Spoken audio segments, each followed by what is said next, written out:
வாழ்க வையகம், வாழ்க வளமுடன். வாழ்க்கை மலர்கள். நால்வோர் நற்சிந்தனை. ஜூலை 15. தலைப்பு: எல்லாம் நன்மையே. துன்பத்தை மாத்திரம் நினைந்து கொண்டிருந்தால் அது தொல்லையாகவே இருந்திருக்கும். அது மாத்திரம் அன்று.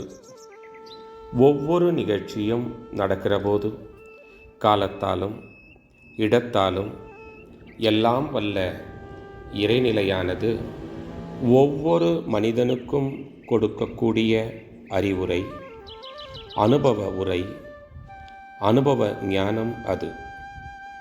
அப்படித்தான் எடுத்துக்கொள்ள வேண்டும். அப்படி எடுத்துக்கொண்டோமானால் எந்த துன்பத்துக்கும் காரணத்தை கண்டுபிடிக்கிற போது இதிலிருந்து விளையக்கூடிய நன்மையெல்லாம் விளங்கிவிடும். உண்மையில் எல்லாம் நன்மையாகத்தான் ஏற்படும். அப்படி பார்க்கின்ற போது துன்பம் வருகிறது என்று கவலைப்படுகிறோமே, துன்பம் வரக்கூடாது என்று எண்ணுவதால் தான் அந்த கவலை. துன்பம் என்றால் மனதுக்கு ஒவ்வாதது அல்லது உடலில் நோய், இது இரண்டும் என்று வைத்துக்கொள்ளுங்கள். இது எங்கே போகும்? கேள்விக்குறி. மனிதனிடம்தானே வர வேண்டும். இடம் கொடுக்கக்கூடிய மனிதனிடம் வரும். என்னிடம் அந்த துன்பம் வந்தது என்றால் அதற்கு நான் இடம் கொடுத்து விட்டேன் என்றுதானே பொருள். இப்போது அந்த இடத்தை நிரப்ப வேண்டும்.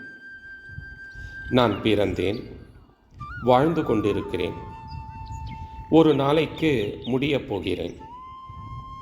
இதற்கு மத்தியில் எவ்வளவு தான் இருந்த போதிலும் ஜீரணிக்கக்கூடிய அளவிற்கு மேல் சாப்பிடப் போவதில்லை. உடல் தாங்குகின்ற அளவுக்கு மேல் துணியை போடுவதில்லை. நின்றால் காலளவு, படுத்தால் உடல் அளவு. இதற்கு மேல் பூமியை அனுபவிக்கக்கூடியவர்களும் இல்லை. வரும்போது கொண்டு வருவதில்லை, போகும்போது கொண்டு போவதும் இல்லை. இந்த உண்மையை அப்படியே மனதில் ஏற்றிக்கொள்ளுங்கள். அப்போது நமக்கு எந்தெந்த இடத்திலே என்னென்ன கிடைக்கிறதோ அது நிறைவாகத்தான் இருக்கும். வாழ்க்கையை ஒட்டி பார்த்தீர்களானால் எல்லோருக்கும் நிறைவாகத்தான் இருக்கிறது. இப்படியே உலகம் முழுக்க பார்த்தோமானால் எந்த இடத்திலும் யாருக்கும் குறைவே கிடையாது. குறைவு என்பதே இல்லை. அருட்தந்தை. வாழ்க வளமுடன். தொடரும்.